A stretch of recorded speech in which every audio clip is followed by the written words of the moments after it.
Welcome in to the Cam and Strick Podcast, episode number 25. I'm Andy Strickland, Cam Janssen. I don't know where you are, Cam. Where are you?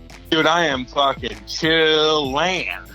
I got my kitty cat on my lap. I'm sitting in my office. I just did my first radio show live from the Janssen Studios in beautiful Eureka, Missouri. I'm motherfucking chilling. Right, nobody cares about your radio show. People are showing up at your house. You say people showing up at your house. Like they shouldn't be showing up at your house. They should be at home, inside their own house. I direct the traffic. I actually have a police guard outside my front door right now because everybody knew I was home. So they started showing up at my house throughout my show. And I go, no. I'm on quarantine, and I listen to the rules. I got my fingers crossed and my hands washed. That's my slogan over here, Cam. Okay? People need to take that shit serious and stop leaving their house and trying to interrupt your radio show. How are you handling everything over there? Man, we're good. Kate and I we're chilling, man. Honestly, like we're working. I got my show. We have the podcast. We're finally doing a podcast somewhat independently. So I'm at my house. You're at your house. Jamie's our producer is in his place. And so it's different. And so bear with us when it comes to this stuff. But this is probably how it's going to be for the next foreseeable future. So everybody's in the same situation, and we're gonna fucking just keep throwing shit out, baby. That's what we do. Are you one of these guys that's just on your phone, you're watching all the news channels, tracking it on social media 24/7? Because you gotta stop doing that, Cam. You gotta stop. Dude, no. Look, man. I dissect everything differently, dude. I don't just say, oh, that happened. Oh my God. No, I'm like, oh, okay, I read that. Maybe that's true. Let me read this. Okay, that could be true. Let me tie everything together at the end of the day and be like, we're still decent. As I gather all the information up, I at the end I calculate it because I'm a mathematician. I have a 9th grade education. You guys know that. I'm a mathematician. I calculate it at the end of the day, and I'm like, oh, we're okay. That's how I look at shit. Because that's what lowers your immune system. Is when you would you shut the fuck up? Fill your brain with all this trash. You're not a fucking doctor. All day long. Well, the NHL, they're hoping, Cam, that, in the near future, who knows if that's a week from now, 2 weeks, how long it'll be, but they're hoping players can start to gather in small groups and maybe open up the practice facilities, allow these guys to get in. And again, like I said, in small groups and get a workout in, potentially get on the ice and start skating and get back to some normalcy there. And that'll be the first sign that we're heading in the right direction, at least from an NHL standpoint. And then maybe everything else starts to follow. The NHLPA and the National Hockey League, they had said from the very beginning, once the CDC came out with the 60-day or the 8-week, timetable that they gave us in terms of the situation that we're in right now, they were thinking maybe 45 days into this, maybe you could, have a simulation of an NHL training camp, no shorter than 7 days.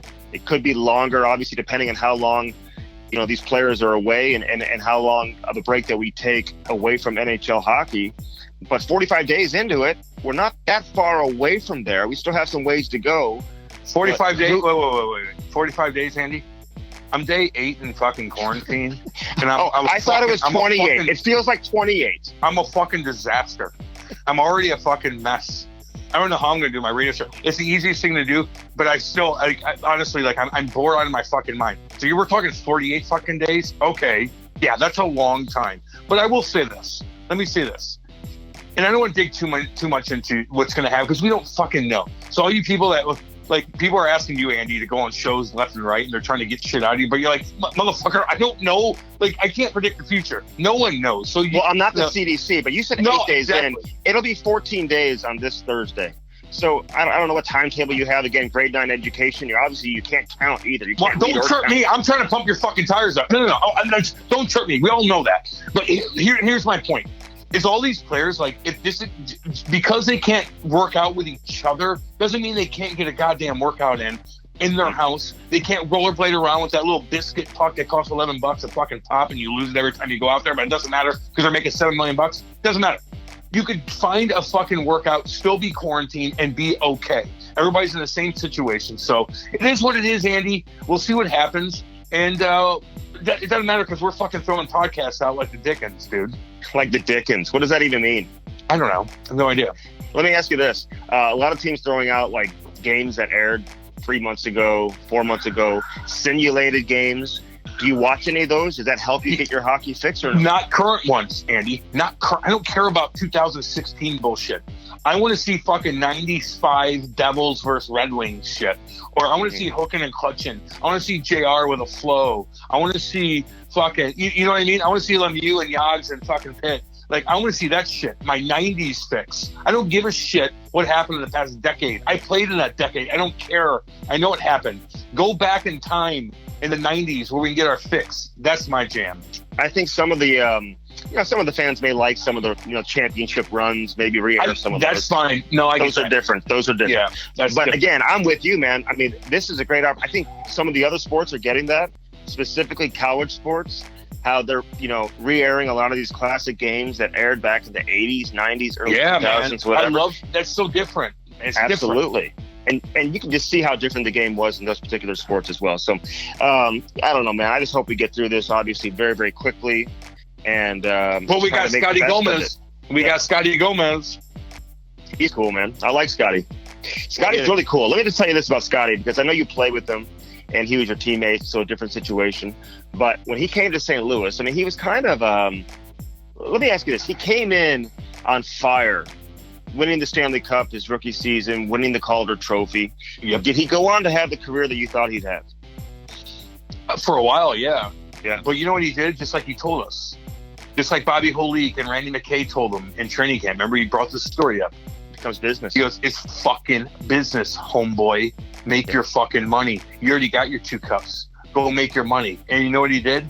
He made his fucking money. And now he's in Alaska doing whatever the fuck he wants, raising money for kids, calling us, not giving a shit about anything, wanting to come down to St. Louis once the quarantine's over and fucking party with all the boys. That's what he's doing right now. He did his shit. He took a beating in Montreal and New York, but he came out on top, and now he's raising money for fucking kids with cancer. He's that's the coolest shit in the world. He doesn't have a fucking care about anything. No one owns him. He coached, and he explains all that shit coming up here, guys. Yeah, great playmaker. I mean, awesome on the power play.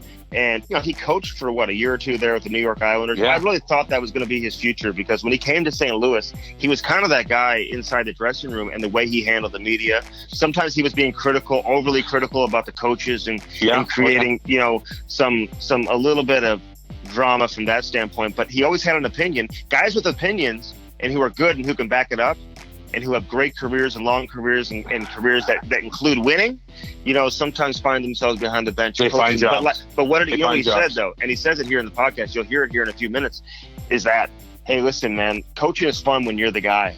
But when you're not the guy, sometimes it's not always fun. So exactly, he's trying to find what he likes doing, man. But this was good, man. I really enjoyed this. This was the first podcast we did where Cam and I are separated in 2 different spots. So, again, it's a little bit different from having Cam right next to me, so we're making the most of it for sure in our current situation. I don't know about you, Cam. Yep. But I could use one of those new rides from Bellman over there. I know. Troy. Things are very bizarre right now, but I tell you what, they got great deals going on over there. And I'll tell you what, Dan Bellman, he's a legend in St. Louis. He's done so much different kind of charity work throughout when it comes to the Blues and hockey, youth hockey in St. Louis. But damn, they have a big selection of vehicles over there. Summertime's coming, Andy Strickland. Summertime's coming. Let me say this, man. Obviously right now, everything we're going through, everybody's going through it, Cam. But if you're going to support businesses or certain individuals, these are the type of people you want to support. Absolutely. Homegrown, just like us, great people, down-to-earth people who have been doing great things and impacting our community here in St. Louis for years and years and years. Dan Bellman, Bellman.com. They've got the Buick, the Cadillac, the GMC, available in Troy. Right across the street, you got the Chrysler, Dodge, Jeep, Ram. So you got plenty to choose from, Cam Janssen. I tell you what, when you go into Bellman GMC, they make you feel comfortable when you walk in there. They do. It's like you're in charge. You dictate what you want. You give them the price, and they'll work with you. It's comfort. I know sometimes when you go in these other places, man, it's very intimidating. They come at you. They're aggressive. No, not at Bellman. Not at Bellman GMC. Check them out. And again, I know all of us can't leave our houses right now. Just check out the selection they have online. Give them a call and see what kind of deal and program they can work out with you, considering the situation that we're dealing with right now, maybe not wanting to go in person. They can still sell you a car and get you set up very, very quickly. Also, our friends, Cam, the one and only Cope 24. Oh, baby. They are changing our life in reality. They're changing our parenting experience, and they're changing a lot of people's lives. You talk about impacting the community, they do it as well. They absolutely do. And I'll tell you this, they're going to have an event coming up in August that we're going to be a big part of, Andy. And we're going to give you a bunch of details about that. Check them out at cope24.com. They'll explain everything what's going on with the charity. They're doing great work for the community. And we are so proud and to be a part of this organization, this charity. Yeah, okay. You show up in August, I'll show up in November when it actually is taking place. Okay? I know. Just let me say August. It's like fucking 3 months or 4 months away. Who gives a shit? We're going to have 2 different events, one in August and one in November. I love it. Cope 24, our girl, man, Renee Corbett, making things happen. So support the great people, including Renee. All right, this is Scotty Gomez coming at you now here on the Cam and Strick Podcast. Enjoy this. What are you doing over in Alaska? You're in Alaska right now. You just posted a tweet about there's a fucking moose hanging out in the front yard. Like, that's fucking bizarre in itself. But what are you doing out there, man? What's going on with you? Well, first of all, I didn't post a tweet because I don't have Twitter, but the guy. I know that's how this starts. You sent me the video, Scott. You sent me the video. That's a video. That's not a tweet. Yeah. There was a guy that was up here that was taking pictures. Anyway, I'll get his name because he was a great guy. He was taking pictures up here for this Alaskan stuff and this Alaskan documentary and other stuff. And what happened was that there was a moose right in front of right in my neighborhood, and typical person that's not from Alaska, he just thought, because the moose was actually like a baby, and he just thought he could kind of go up to it. He got good pictures, but I don't know if you can hear me in the car. I'm yelling, like, get in the car. But I came up here because we had our my foundation's pond hockey tournament. I think our 5th year, and it's the second one I've gotten to go to. Now that I'm not really doing much, but and then all hell's broken loose in the United States, so we beat the cutoff. So it was a good weekend, but now it seems like everyone's in lockdown now. We should be. Are you stuck there? Like, what's going on in Alaska? How are they handling this? And I mean, life in Alaska is so different anyway than the rest of the lives that we live. I mean, are they staying inside? What are they doing?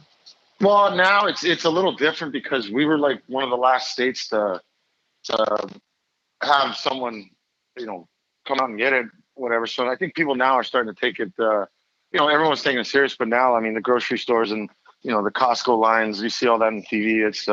It's like that. As far as being stuck here, I don't know if I'd probably want to get on a flight and go back to New York, because I guess New York is really, I mean, they're almost ready to break down the city, it seems like, or contain the city. So I don't know, man. It's just, it's like everything else in life, man, or for us. I mean, this is all new to everyone. I mean, it's absolutely crazy. I mean, you're just hearing stories, and, some people I think are taking it a little more serious than others. But I mean, I've been in my house for the last 2 days, but, I don't know. I don't know what to do. No one fucking knows. No one fucking. Yeah. I'm sitting in my fucking office right now. This is the first time we've done a podcast, by the way, where like Andy and I and our producer Jamie's not like right by each other, so we can kind of look at each. So this is kind of like testing grounds. But this is what fucking you gotta do. You gotta do. I don't even want to be around fucking Andy. Well, germs out the wazoo. Well, I'm glad I'm not in the room with you guys because there's probably something else that I have to worry about. But they, the problem is one of my best friends is a major doctor. And so he sends me stuff all the time, and just, kind of freaks you out. Like, wow, go outside. Like, you know what I mean? I mean, I don't know. I mean, we're all in it, and it's definitely something that, change the world forever, I guess. Hey, what's your setup there? You got a house? You buy a house there a long time ago? Like, people know who you are. He's got a trailer. He's got a trailer. No, I just usually walk around and I knock on someone's door, and I'm like, hey, it's Scotty Gomez. Can I stay the night? But no, I bought the house I grew up in. I bought my parents a house, I think, my 2nd year. So they moved out, and then my neighbor I had forever. I live in a tiny house, ranch style. and my little sister lives next door, and what happened was that when guys were coming up to Alaska, like during the hockey season, it'd be like, yeah, hey, they're gonna come up, and I'd be like, we'd be on the bus, and we'd pass like a mall, or like a Best Buy or something, some huge building, whatever you want to say, and I'd be like, yeah, you see that place? And yeah, that's the size of my house back in Alaska. And then they, holy shit, really? And I'm like, yeah, it's Alaska. And then I'd say in the backyard, there's a river and a lake that the salmon just run through. So I just go in my backyard and fish. And I go, usually in the morning, a mountain lion comes out if we're lucky, and it gives the old wow, whatever they fucking sound like. So yeah. So the best part is that Steve Alcat came up one year, and I pick him up at the airport. We roll up to my house, and he's probably thinking like, in his words, he's thinking like, doing a drug deal with some uncle guy or whatever. And I was like, come on, get your stuff. This is where we're staying. He's like, we're not staying. We're staying here. And then he goes to the backyard. He's like, hey man, where's that river and lake? Where's this mountain lion come out? And it just, that and if you watch the Alaskan shows, those are really popular. A lot of guys thought that's, I'd be in the locker room and, I'd say it took about 2 hours to get to practice. And they were like, why? And I'd be like, well, it depends if it snowed. I'd have to get the dogs ready, and I'd have to mush the practice. And then, practice was the arena was about 10 miles away. So the dogs, depending on how they felt. So we had I had a lot of fun with people in Alaska, and explaining how we grew up, but it's further from that. I'm from Anchorage. It's a city. It's one of the most diverse places in the United States. So, I mean, race was never really a big issue up here because it's a melting pot. And, What do you do though, Gomer? Like, you don't look like the fucking Alaskan type. No offense. I mean, like, let's be honest here. Like, is that because I'm Mexican? Well, you're south of the border. I mean, that's exactly what he's saying, by the way, Scott. Yeah, he's saying because you're Mexican. No, shut up, Andy. No, Jenny, I could, if you ever came up, I could find you probably a KKK meeting or something. Here. I'm just saying, do you shoot guns? I don't picture you going out. Exactly. You know what I'm talking about. I'm as Alaskan as it gets, but when it comes to the wilderness kind of stuff, you don't want to be stuck with me. I mean, I'm like I said, I'm from a city. I'm from the east side. I mean, a city to you guys, I mean, probably wouldn't seem that way, but no, my buddies, I mean, they're like, yeah, we have a cabin like where the Kenai River is, and I'll go fishing on the weekends. But as far as yeah, I've never hunted. I mean, I did hunt up with Jordan Tutu up there. Oh boy. That was the real deal. But as far as like hunting and all that, no. My dad was a construction worker. His day off, man. We're watching football on the couch, and we weren't. The last thing we were doing was going outside and in the cold. but no. But a lot of my friends, I mean, they're the real deal. I mean. But, as far as if I'm around you guys, yeah, I could act like I'm the ultimate wilderness man. Fair gross. All right, so how'd you get into hockey? Like, were a lot of kids playing hockey? And, like, how did you become good at hockey playing in Alaska? Well, college hockey was huge up here. And my dad took me to a Seawolf game, University of Alaska Seawolf game when I was, I think, 4. And for some odd reason, I just, I really wanted to play. So back then, the Boys and Girls Club would give out gear, and all you had to have was your skates and a helmet and a stick, and then the rest the Boys and Girls Club would provide. So it was a Saturday morning. You're waiting in line, you get your stuff, and then I think they offered like a learn to skate program. Did it for a couple times. I absolutely hated it. I wanted to quit. I didn't like it. And I always laugh now because years later, I think I was like 16, 17. I'm in the car with my dad, and I just said, "Hey, thanks for now." He gave me when I was a kid. He gave me the old speech that Gomez's don't quit. We battle it out. All that bullshit. And so when I got older, I said, "Hey, Dad, thanks for giving me the Gomez speech that kept me going." And he's just in the car. I think we were going. I might have been going fishing or whatever, but we're in the car, and he kind of laughs at me, looks at me, and he's going, like, "You really believe that?" And he goes, I bought you a brand new pair of fucking skates, and those things were not going to go to a waste. You were going to finish hockey no matter what. And then I just seemed to like it. And hockey up here is, it's huge. Basketball is really big. But as far as that, I think it's just like the rest of us. Once you got the feel for it and the taste for it, it was just, we all got addicted to it. And, but the only thing was, it was never, I didn't have the pressure from my parents. I mean, I basically had two rules: is you got to work hard and you got to enjoy it. And so that's just, it was just fun. It was just a hobby. It was a big toy. I mean, there's a rink right down in my neighborhood that had the best ice in Alaska, because one of the municipality guys lives right here. So the ice was always flooded, and that's just kind of how it went. Damn, dude. So you play in the dub, you fucking just dominate, absolutely dominate. You kind of go back and forth a little bit, but then you get drafted by the Devils, first round, Lou Lamoriello at the helm, doing this thing. You had an unbelievable fucking team at the time, with 2000-ish, around 2000-ish. And Scotty, you get made it to the NHL, and all of a sudden you win the Stanley Cup, and you get Rookie of the Year, I believe, too. Like, how do you handle that? Like, fuck it, man. You like the way you are. I know you. After that year, were you like, fuck, let's go to fucking Alaska, all the boys, let's do this. I'm King Dick. Tell me how you fucking balance that whole thing, dude. Well, don't believe it, because I did win it. So that actually did happen, the Rookie of the Year. But I do my homework.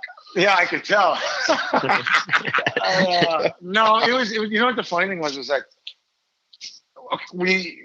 I thought I should have made it my 18-year-old year. I was pissed about that. And the whole major junior thing, I was going to college. I had no idea what major junior was. I ended up in the BC League, and my billets and my coaches kind of sabotaged the college thing with, like, my parents. Like, I think they took my dad to a WHL game, and they were like, see that kid right there?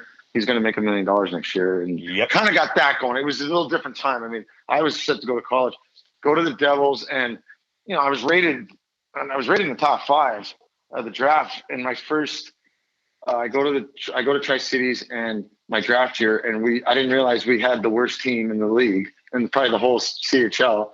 And, I got hurt my 5th game into it.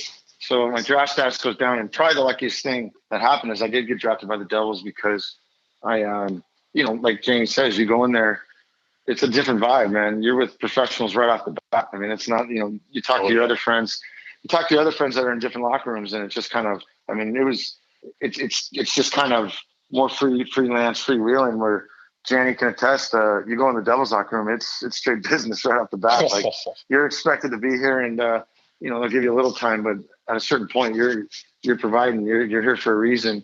And then that's when you realize, there's a guy, Lou Lamoriello, that's a little different than what you're used to in hockey, or what it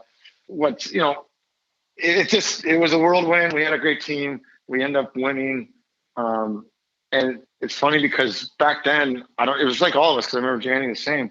We all just kind of wanted to get back home. We're like, and so I think about it now, I probably should have stayed, a little bit longer, but in New York, and enjoyed that. But you just want to get back home. But people don't realize that here, that whole year, I'm in bars, having a blast, going to the city clubs, and I win the Stanley Cup, and I come back to Alaska, and I can't even go to a bar because I'm not even old enough. So I was at house parties that whole summer, man. Like, I didn't know what the hell was going on. I just remember, because the league was older, and I remember being on the ice with the cup, and I just lifted it up, and I think it was Alexander Mogilny, Randy McKay, and I think Bobby Holik. Right then, I still have the cup in my hands. I'm passing it over, and they were like, "All right, kid, you got that out of the way." Most guys take their whole career, even if they get one. You got that out of the way, and I was like, "Yeah." And then they were like, "From now on in, it's about money," and that just shocked me right on the ice. I was like, "They're like, oh, really?" Business. Oh yeah, they had guys like that literally it was, and you realize it is. I mean, because our rookie year, we all think this is a fantasy, and they take care of us and I mean, there's good and bad, but you don't realize it's a business until you see guys getting traded, you see guys getting cut, you send down. But I would never forget that they were, hey, it's business now, man. It's all about green. It's all this is what you do, and yeah, that was always advice that I stuck with me. I mean, it was great for those guys to let me know that, hey, you got this out of the way. Now it's business, kid. Right, but who told you that? Who was the guy? Who was the guy that? It was Alexander. It was right on the end. It was Alexander McGillney, Bobby Holik, and Randy McKay. Like all three of them kind of were all in the little corner or whatever. And they were always like that. I mean, I still talk to Bobby and Randy all the time for advice. And that was one thing I did. And Janny can say. I mean, we did go into a room where there were some outstanding vets that, not just vets that were there for you. I mean, lifelong friends that are still, if I need advice or whatever, they're a phone call away. Did they treat you okay though? Like, listen, Cam, like, and like Scotty, like you're 2000. You got Claude Lemieux, Ken Danico, I mean Scott Stevens, Marty, obviously, all these guys. Like, did they accept you right away? Did they treat you good, or was it like were you walking on eggshells the whole time? Well, you should. The most is it's different now. You can't even. But yeah, you're supposed to walk on eggshells. Like, yeah, my personality is different, a little loose. But at the same time, it was. I mean, when you make the NHL, I don't think people realize that it's boring as hell for the first month or two because you're with grown men now. We're all used to being in juniors. We're all used to growing up and you hang out with your buddies. Now you're with grown men that have families and they got their own shit to do. Where until you get to meet the other guys, the single guys and the young guys, you're still just, I mean, you're going home to your apartment and you're just like, this is boring. I wish I was back in juniors for hanging out with the boys. But they were, what happened with me was that second year I had to come really early. I worked out with Vladimir Bure for like 9 weeks. 9 weeks before training camp started, and this was the second year. And I had a feeling, I knew deep down I was going to make it. Like it just because like I said, the 18-year-old year, I was the last guy to get sent home. Like I already missed like a month of juniors, and it was in that close. So I already had that fire. But also when training camp started, back then guys would go to the bar after, and there would only be like 5 or 6, and their whole stories were. Back when I was young, there'd be 20 guys in the bar. So after practice, training camp, whatever group you're in, like Randy McKay and Lyle Oderline would always be like, hey, kid, do you want to go to the bar? Or you want to go for a beer? And I always said yes. The last thing I wanted to do was go to the bar. I mean, I probably did, but I just knew that if the more they got to know me off the ice, the better the transit on the ice. I don't know if that makes sense, but they kind of got my personality. So just now you make the team, and I sat next to Randy McKay. This was before I started hanging out with him. I sat right next to him, and I remember saying to him, he's doing karate kicks. He's just doing whatever to get warmed up. And I'm looking at him like, what the fuck are you doing? And I asked him, or we started talking. I go, hey, you're a cool guy, man. He's like, yeah. I was like, well, yeah. I mean, you didn't say a word to me all. Last camp or this camp. I go, it's just different. And he's like, you know what, kid? He goes, I don't know all your fucking names. There's a bunch of guys. And he goes, make the team and then I'll know your name and then I'll talk to you. And I was like, yeah, that's good advice. But not me, not vicious or anything. He's just like, I'm bad with names. And you'd have to know Randy McKay's personality, but it made sense. And at the same time, the guys were great. I mean, you do your job. Once you starting to get to know each other, they accept you. I mean, it's one of those things. You're the new kid in school. But in that group, it was, hey, if you can provide and you work hard in practice. I mean, that's you'll fit right in. There was no judgment. I got to say that about that group. There was everyone did it different. Whether you went out and drank 20 beers a night, or whatever. If you did this, if guys had to get ready their own way, no one judged. It was just what you did on the ice. And I think Scotty set that tone on the ice because, I mean, Janny, I think you cut that. I mean, when he practiced, that guy was an animal. And so it just, everyone fell in line. I mean, there was the one thing I do remember was I was stretching. Remember, Janny, we had those stretches. We had a stretch as a team before practice. Oh, yeah. And we're stretching there, and I'm next to Lyle Oderline and Randy McKay. And Odie and Randy are joking around that this is going to be Scotty's last year. He's going to retire. And me being a kid, and I said, just to them, I thought it was just going to be between them. I said, he can't retire yet. And they looked at me and they're like, why? I'm like, because I'm not ready to be the captain of this team. And I started laughing. And it was just a little joke. well, fuck, they killed the whole locker room there. I'm just sitting there like, oh shit. But, no, the guys, it was good. It was, they needed someone to loosen up that room a little bit, but it was a great group of guys. I mean, like I said, it was a great situation for me to go into. Andy, I'll tell you this, Andy, though, same kind of situation with Scotty, though. Like when I came in there, I just went right to the older guys. I told you that before, Andy, and they chirped me off the bat because I was loud and whatever. But Gomer, I sat in the back of the plane with you guys. I creeped in the back of the bus with you guys. I kind of forced my way into the older crowd. And then, after practice, I'll go to fucking Yoshi's Sono and eat, sushi and drink beer till 9 o'clock at night. And the older guys would go out, and, the young guys would stay up till 3. And that was the kind of clockwork back in the mid 2000s there.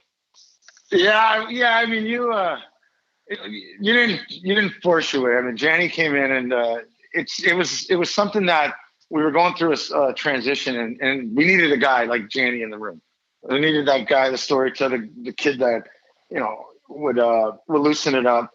But Janny had to get his pee-pee slapped one time. I remember that time in Toronto where I actually, believe it or not, Cam Janssen's he's an animal. He's probably one of the toughest guys I've ever been around. But I remember he cried. I made him cry just like a little girl. He told me the story the other day.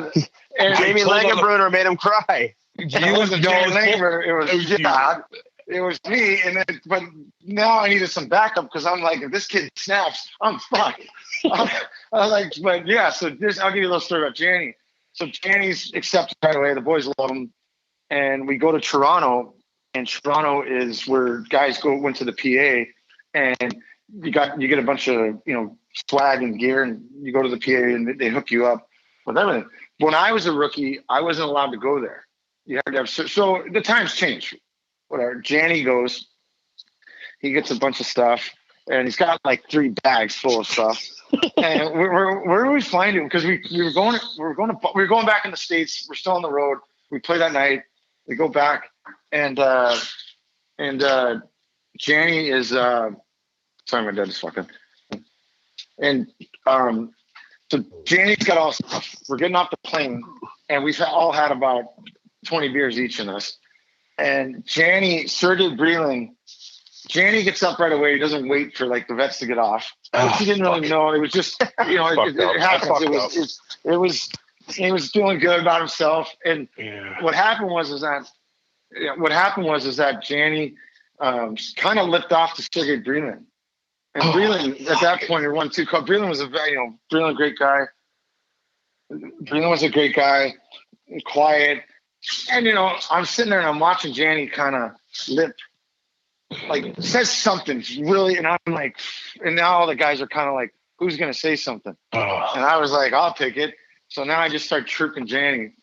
I think I grabbed like 4 more bags and I threw it to him. I was like, here, take these too.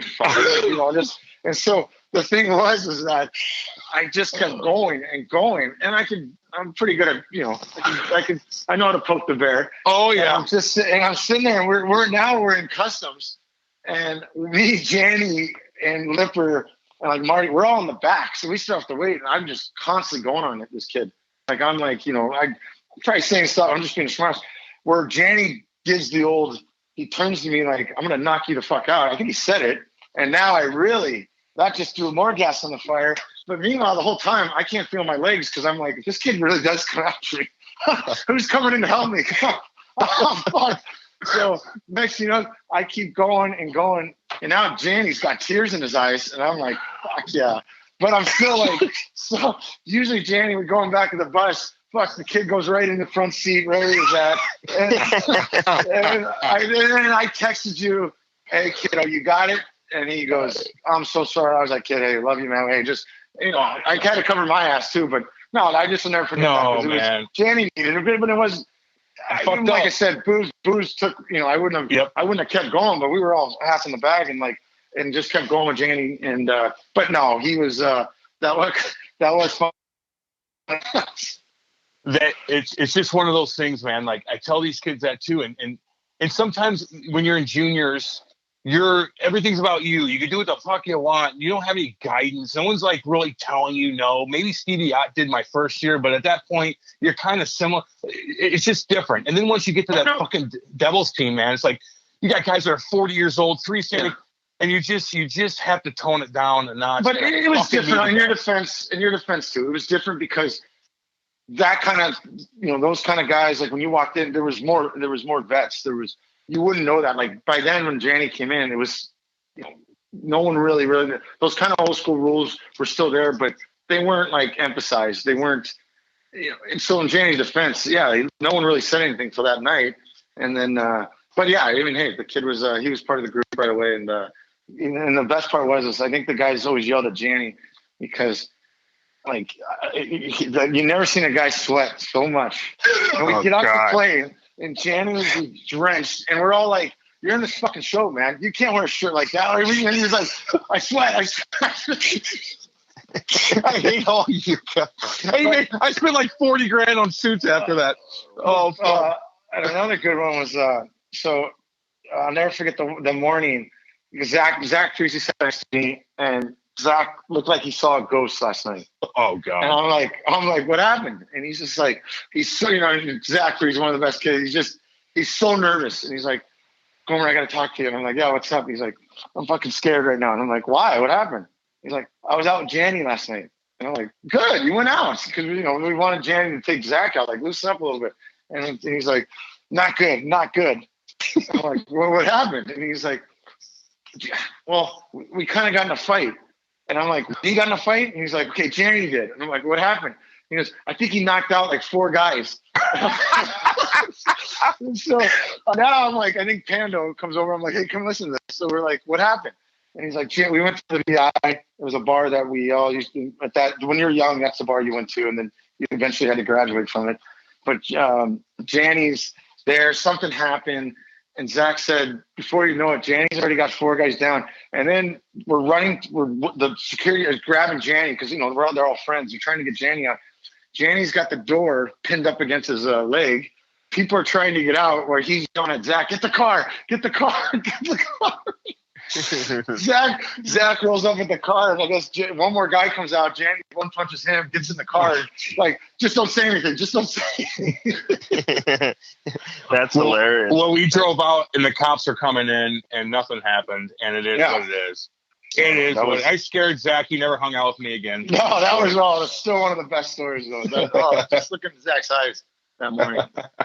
You're listening to the Cam and Strick Podcast, and Cam, I don't know if you're in the market for a car, but if you are, there's only one place to go, and that is to call our boy Dan Bellman. Great guy, huge hockey fan, been in the business a long, long time. The weather's changing, Andy. They got a ton of different options over there. You can get a new Jeep, take the doors off, go cruise around. They got trucks, they got Cadillacs. You want an Escalade? Probably not going to happen, but they're nice. They have all kinds of options for you, Andy Strickland, if you want one of those nice Cadillac Escalades that they have. Unbelievable stuff happening in Troy. Bellman Automotive in Troy. They've got the Buick, the GMCs, the Cadillacs. Right across the street, you've got the Bellman, Chrysler, Dodge, Jeep, Ram. Something for everybody. Family cars, something for the kids, something to look good on the weekend, baby, yes. For the nice weather. Styling, dude. Absolutely. Longtime hockey fans, we appreciate all the support. Let me just say this right now. I will guarantee you the Cam and Strick experience. Shoot us a direct message. Get involved with us. I will personally get you in touch with a sales manager out there at Bellman Automotive. Tell them you heard about them on the Cam and Strick Podcast. Now back to the podcast. On the outside looking in, guys, they almost look at the Devils like the New England Patriots, like with Bill Belichick. Like, you're not allowed to have fun. Guys complain about that on the football side. Like, so it wasn't like that the way you guys make it sound. Like, I mean, did Lou let you guys have fun? Like, what was it like for him, But it wasn't, and we talk about this all the time, like when the older guys get together, it's like everyone around the league thought we were just like probably a nerd team. Like, we're that strict. The only difference was, we had fun, but the only difference was we had to sneak our fun. Exactly. And that was the only difference. And you're more heads up, like you're not, if you're going to miss curfew and it's taught to you by the older guys, like, and when they finally gave you the okay, you're okay. Like, we were in Vancouver, I think, the first time, and Chris Terry told me, he's like, okay, hey, you can miss curfew. Like, I don't think we were playing the next day. And he's like, but there's one rule. Do not come home and like curfew's 11, right, Janny? Like, do not come home till like 2 a.m. 3. And I was like, really? And they're like, yep. They're like, do not, if you're going to miss it, you miss it. But as far as we were just the same. We just had to, like, Lou would walk back on the plane like 4 times. Oh, God. And as soon as he stood up and started walking back, that was the signal. Everyone looked out for each other. Everyone gave a signal. And yeah, you had a beer or whatever. You just kind of had to hide it. Things just weren't in the open. And the problem is we just won all the time.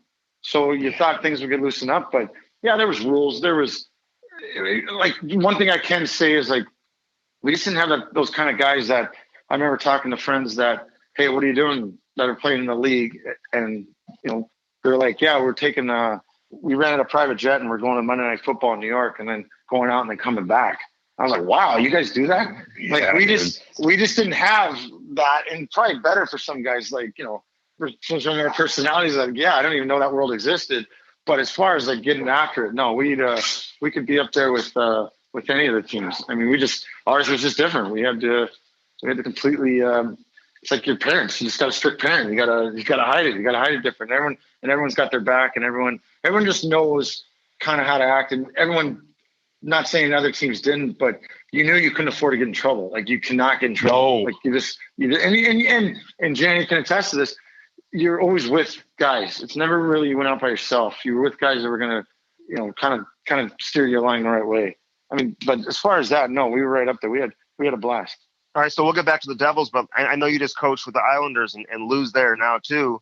Like, is he the same guy now that he was back with New Jersey, or has he changed? Like, what's the Lou Lamoriello like now? It's that Lou Lamoriello will never change. I mean, never. I mean, that's just. But it's a different time. It's a different. It's different. The phones. I mean, everything has changed. I mean, guys. I don't think guys go out much like we used to. Not saying go out, but Janny, we'd be in the lobby. There'd be 10 deep. We're all going to dinner. We're going. It's not like that anymore. And so some of the things that maybe Lou thinks that still go on, they probably don't. But as far as his presence and his beliefs, that guy ain't changing. I mean, it's just he believes in one way. He believes in the rest. Get your rest. Do things a certain way. Which, hey, everyone's different. As long as you bring it on the ice. But Lou's not going to change. I mean, that's just he still likes to be in control of everything. He still likes to know what's going on. And in certain ways, it's when you go play for an organization like that, you do learn structure. You do learn that, like, you're not late for anything. Nope. You learn how to. You're not going out looking sloppy. There's stuff that you look back and you'd be like, wow, that did help. And don't get me wrong, like, Jane, there's stuff that you're like, are you fucking kidding me? Like, that's a rule. Oh, like, I know. It is what it is. But Gomer, for me and you and our personalities, that was the best fucking thing we could possibly get into when it comes to the NHL and the organization to guide us in the right direction. That is 100%. I learned so much from that. I dissected that fucking man. I watched every move he fucking made. I watched everything, how he talked to people, what he did here, how he did this, how he did. I watched him like a hawk. I've never had that feeling for anybody else in my life, to be honest with you. It is funny too, because when you do leave the Devils, and Janny can attest to this, your first month, and I remember when Brian Gianna came to, when we played together in Montreal, it was the same thing for him. It was the first time he was away. But your first month, like even when I was with the Rangers that year, you're literally waiting for him to come around the corner.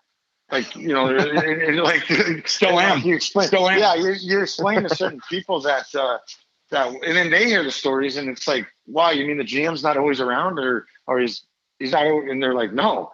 And so there's still things like that. And granted, there's stuff that didn't make sense and it'll never make sense to me because it's a different world. It's just times have changed. But I mean, Janny, you told the story with you and Lou when you called his cell phone. Oh, good God. I mean, they fucked me on that so fucking seriously. Man. Who did it? Tell the story. This is the man. No, he's told the story like several times. And all that shit. No, they fucked me. I had so many run-ins with Lou in so many fucking weird situations. I remember you were on the team one time though, and he calls me into his office, and I was taking where's Kate at?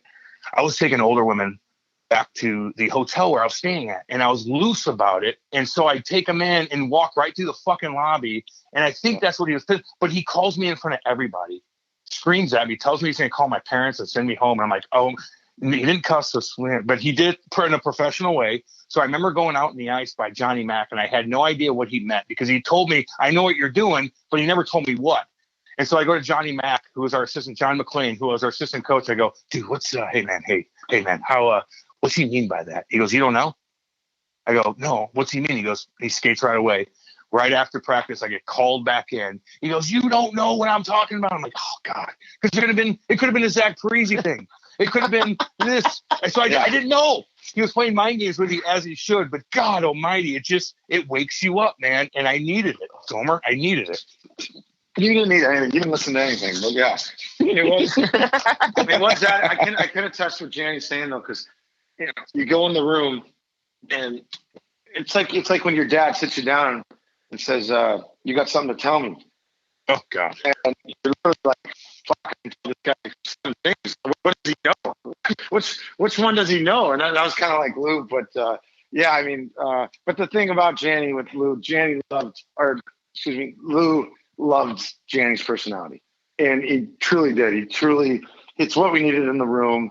It's, a kid was always up. The kid was always, he kept everything loose. He always had a story. And don't get you wrong, Janny had his morning, basically talk show in the morning because everyone wanted to hear what Janny did last night. And everyone was proud of him because Janny did, you first saw him play and you're like, you got to be kidding me. This guy's the worst hockey player. This is the worst hockey player I've seen in I don't know how long. And Janny put the work in. He'd stay after as long as anyone. He'd work on stuff. And guys, and being a part of that room, guys truly respected that. And so, yeah, Janny was always one of them. I mean, we sometimes had to, like any young kid that you love, you got to sometimes put him back in his place a little bit. But Janny, he was one of the boys from day one. And he did put in the work. He became, look at, he had a great career. Because when you first saw him on the ice, you're like, get the fuck out of here.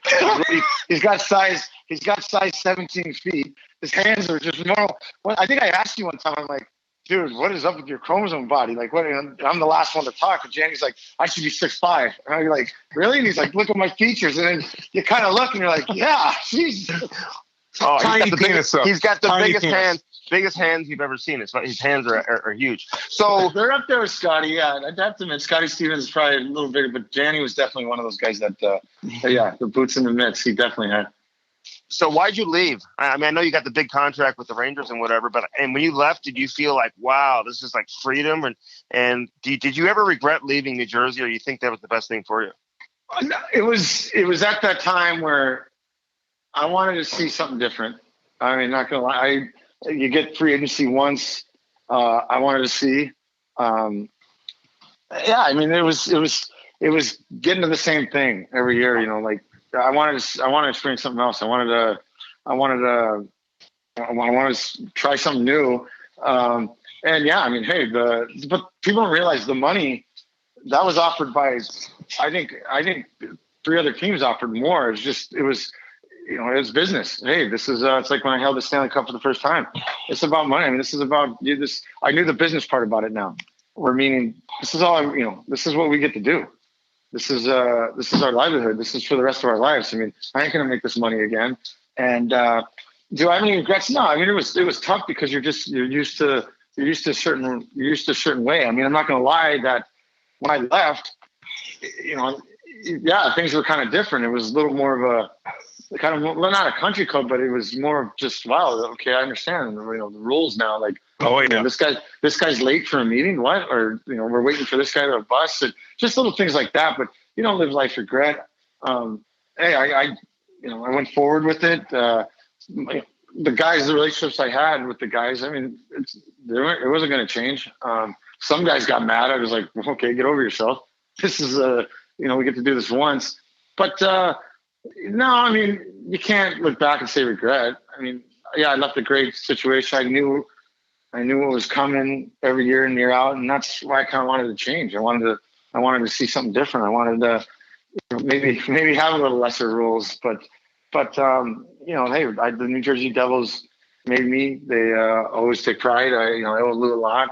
I always said, and I think Janny tried to be the same way, is no matter what happened in life, if I ever got in serious trouble, like something bad happened, Lou Lamoriello would be the first call I make. Oh, it's like, my God, yes. It just, and that's something that I always took. And a lot of people didn't know that. Everyone thought that I left bitter. No, not the case at all. It was, hey, and he'd help you. And he'd help you. Yeah. He'd help. No, 100%. 100%. And that's why everyone was shocked. I mean, that, oh, it must have been a bitter. No, this is, hey, you taught me the business.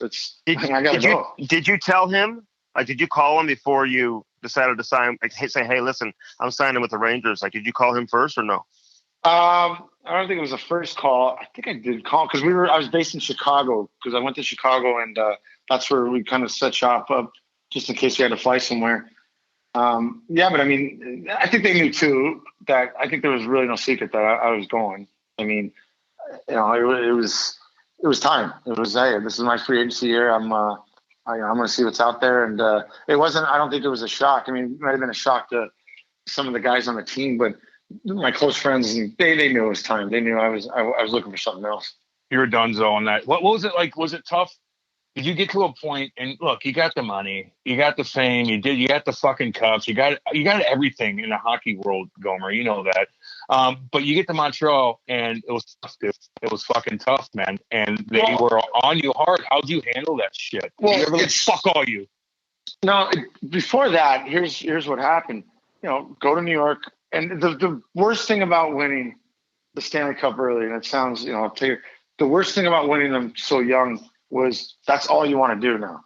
Yeah. And so that was always hard. Like, man, I never really got close again.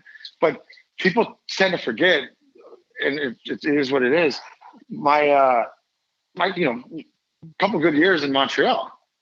It was that third year that, people are different. Hey, you look at that, you look at the price, you look at my what I'm making, and there's no hiding from it.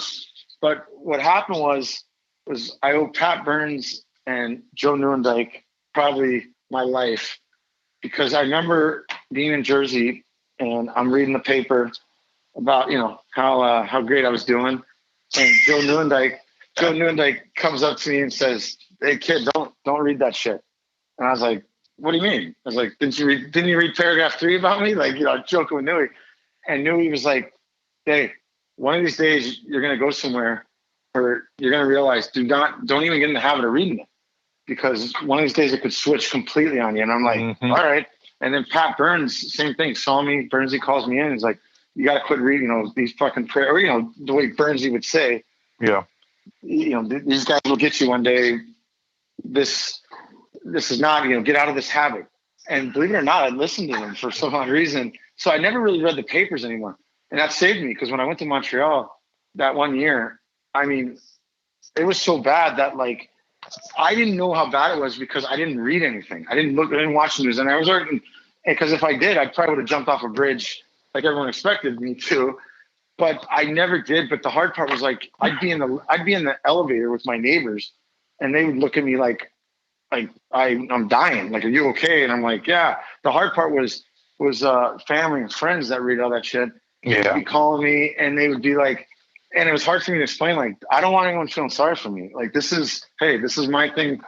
I've been on that roller coaster already for so long that I've only seen the top. Like, I'm at the fucking bottom now. Yeah. Wow. Yep. And I remember a friend called me, and he's like, "What?"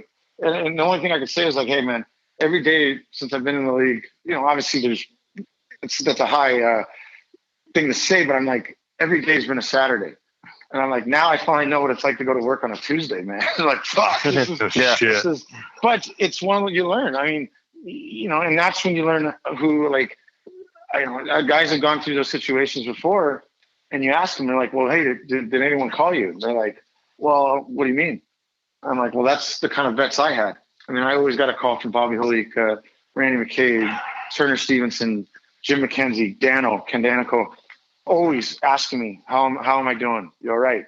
Well, it's just to check up on me. And that was always, "Hey, I got this. Like, this is my thing." But it's funny because I was we were playing Philly in the playoffs my rookie year. And, we all read the sheets before the games, and the sheets are all the stats and everything. And I remember looking at Ken Vanderbilt, And I remember looking at he hadn't scored in like 100 games. And I'll never forget that moment. I sat there and I was like, how is that fucking possible?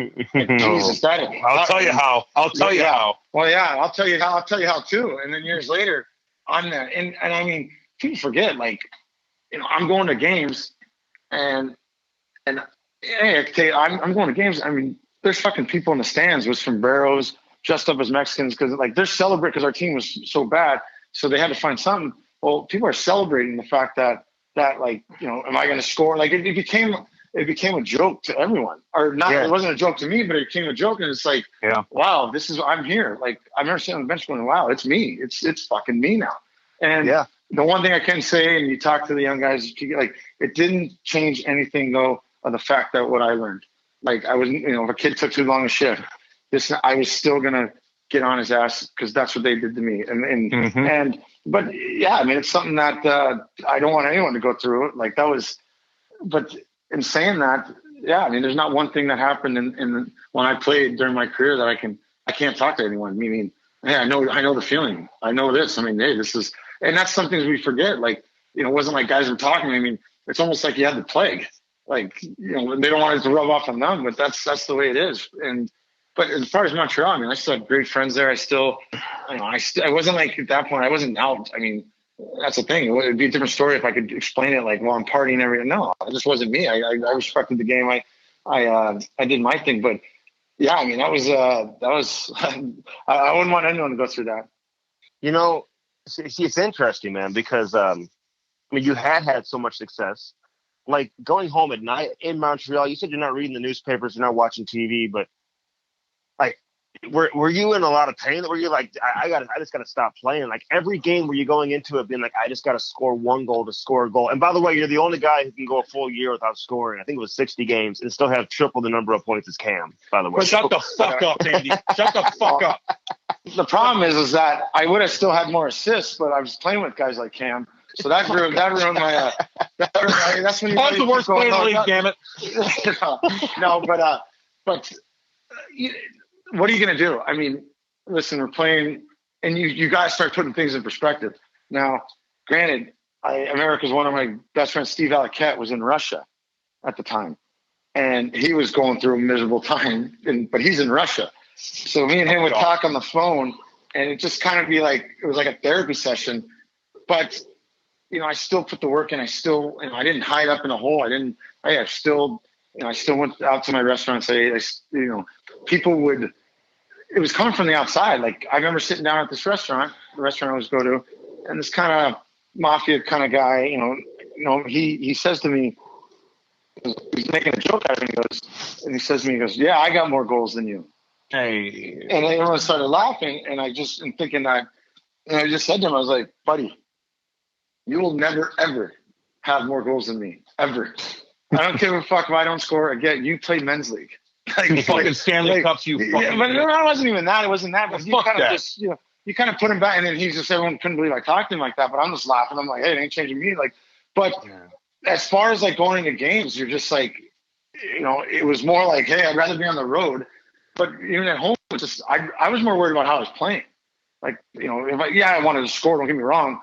Of course I did. I wanted to stop, but at the same time, it's like I got to find my game. Like and that's the best part on me. It was more of a dump and chase. I should have bought into that more. Where I'm still thinking I'm looping around. Hey, give me the puck, but I'll take credit for that. I should have adjusted a little bit more. I was stubborn, but in saying that, I mean, it wasn't. Hey, life goes on, man. There's worse situations, and I know that in our game and in my profession, it doesn't get worse than that. But there are still things that. Hey, what am I? I just maybe the way I was raised. You don't quit. Hey, get the fucking back seat of your pants and move forward. You gotta go. This is job. I can't lie to you. There was days I'm driving to the rink going like, fuck. Here we go again. But no, I mean it's just something that it was a learning experience and made me a better person, better teammate from it. But it was tough. Yeah, no, it is, man. But once it's all over, you're like, fuck everything. Like, fuck, I had a fucking blast. Like, I mean, it's like, fuck everything. But right now, Gomer, I want to ask, like, you did it all. What do you want to do now? Are you just like, fuck this? I'm going to stay in Alaska. I'm going to be in New York. I'm going to live an unbelievable life. I can do what I want. Maybe I'll work. Maybe I won't. Like, are you bored? What are you doing? You can do anything you want. It's the best advice that the older guys give you when you retire. And the only advice I can give young guys and everything is don't ever retire. Don't ever retire because it is boring as fuck. It just, here's what happens. And I remember, I think Jay Pandolfo was telling me, he says, okay, here's what happens in retirement. You're ready for it. It's over. I mean, what are you going to do? This is, it was great. The only thing that you miss and the only thing that happens is you don't have a routine. You don't, I mean, since the age of 4, we knew practice was coming. We had people telling you what to do. This is done for you. Now you're finally like, wow, I could actually sleep in till this time. Wow. I can't believe I'm in bed at 10. Like, wow, this is where, I did the TV, I did coaching. So this was the first year that do whatever. I was out west for a month, golfed for a whole month. But at the end, it's kind of like, all right, what's next? And you just gotta stay busy. I mean, this was Jay Pandolfo, going back to that, he told me, said, all right, here's what happens.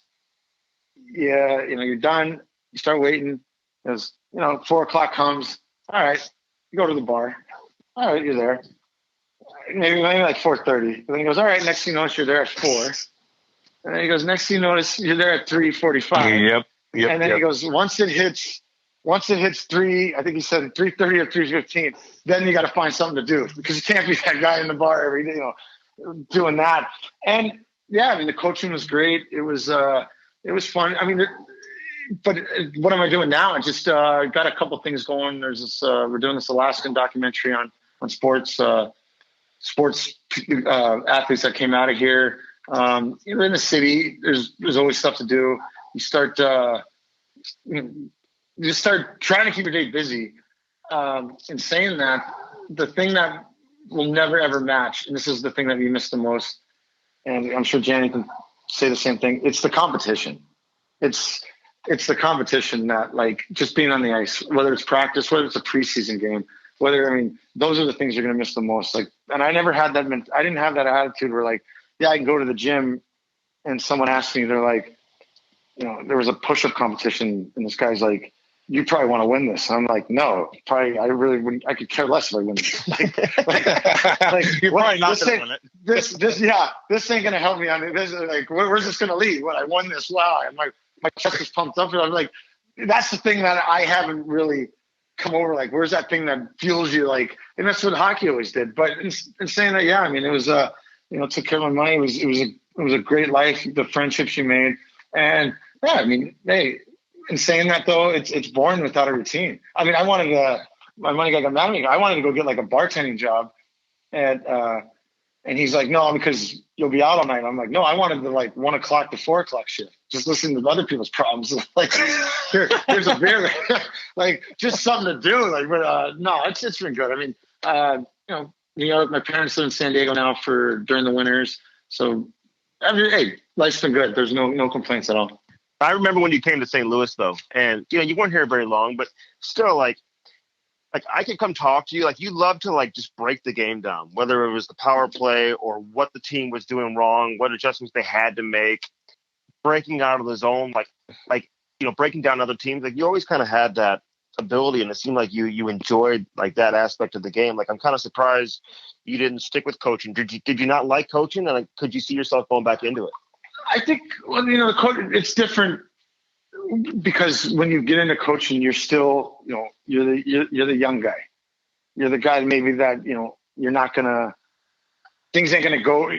Your opinion's not really there because you're still new to this. Where that's fine. I mean, that's just the way it is. I think to understand coaching, and maybe it's me personally, I think to really see if you enjoy coaching is you got to be the man, whether that's a junior team, whether that's even a minor, whatever. You have to see if because you got to see if your ways.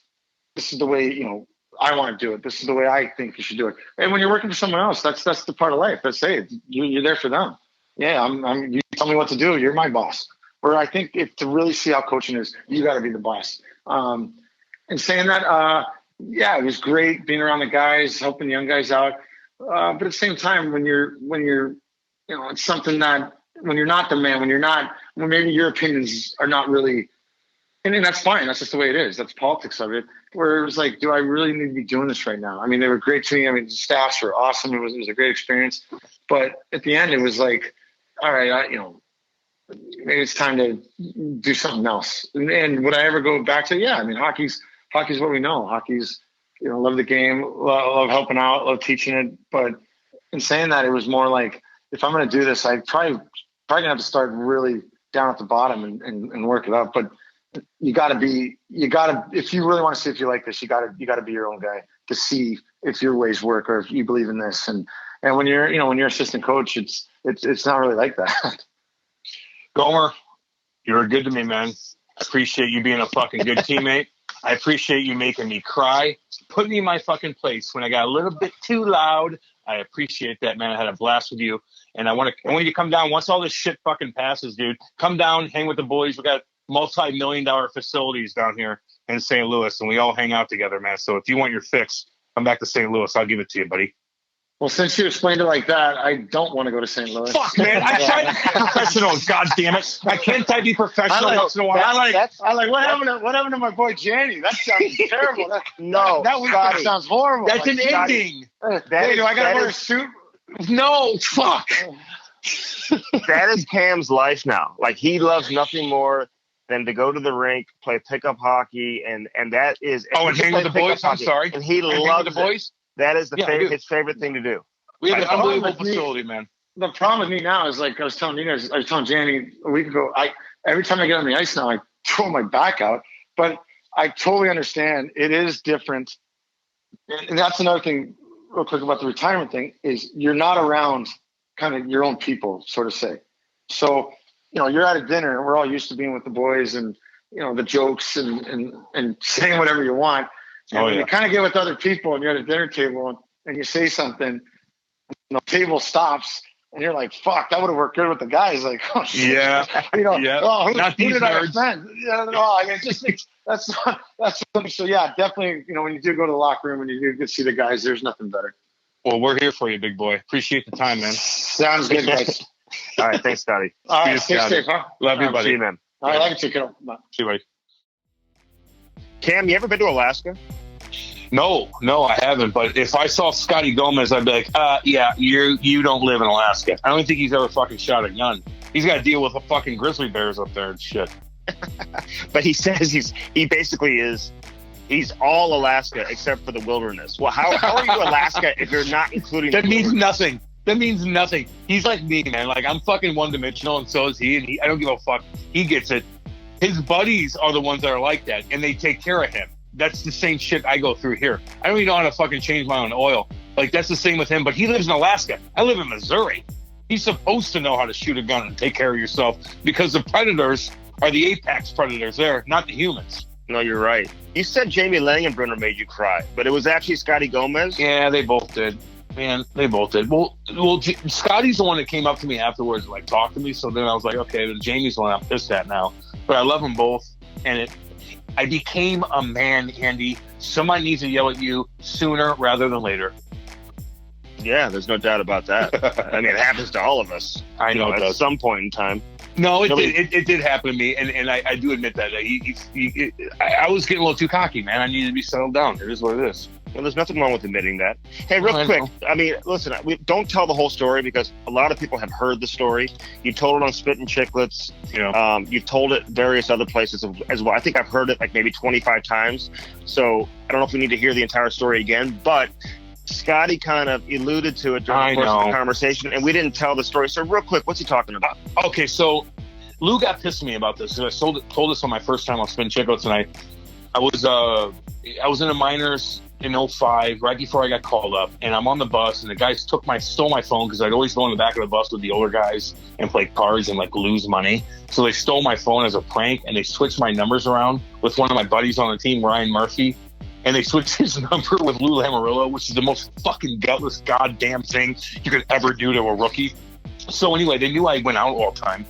So the night before a game, I called Murph to go party, I'm a 20-year-old kid, like, ready to rock. And Lou answered, and I go, oh, and I thought it was Ryan Murphy, and I just act like a fucking asshole. And I don't want to get too much into it because he got mad at me for me, impersonating him. But anyway, I called him. We went back and forth. I thought I was donezo and getting sent down. And, like, honestly, like 2 days later, my parents are in town in Albany. And we're watching the game in the hotel room, the Devils game versus the Rangers. My dad said, you're going to get called up. And I look at him and I'm like, no, you have no idea. I'm probably going to get sent down to the fucking Spanish league. He goes, Lou's so mad at me. 2 seconds later, Robbie Fatorik called me and goes, hey, Cam, you're not playing tomorrow in the American League.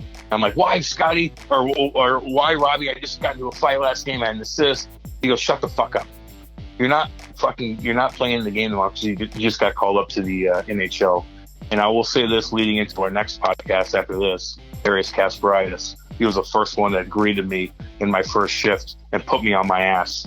So I thought I was getting sent down to the league in Afghanistan, but as a result, I got called up to the NHL instead. So they fucked me over on that, Andy. Don't ever fucking do that. All you kids listening, don't do that. All right, great story. What would your numbers look like, by the way, in the Spanish league? Would you have scored maybe 5 goals, 4 goals? Maybe. How many games did we play? 100? Yeah, probably 3 or 4. 82. I only score in the eliminate game now. You know that, dude. I'm unbelievable now. And a great story about Zach Parise, too, man. We got to get him on to tell that story. Oh, fuck. He's scared of me, man. As you can see. God. All right, great stuff from Scotty Gomez, man. And, again, on a scale of 1 to 10, how good of a teammate was he? Oh, Gomer? Awesome. Unbelievable. He honestly put me in my place, pumped me up, took me out. The boys loved it, and he told it how it was. When it was regards to how I was as a rookie. I was a little too much sometimes, and the boys loved it, but they had to put me in my spot. He was fucking awesome to me.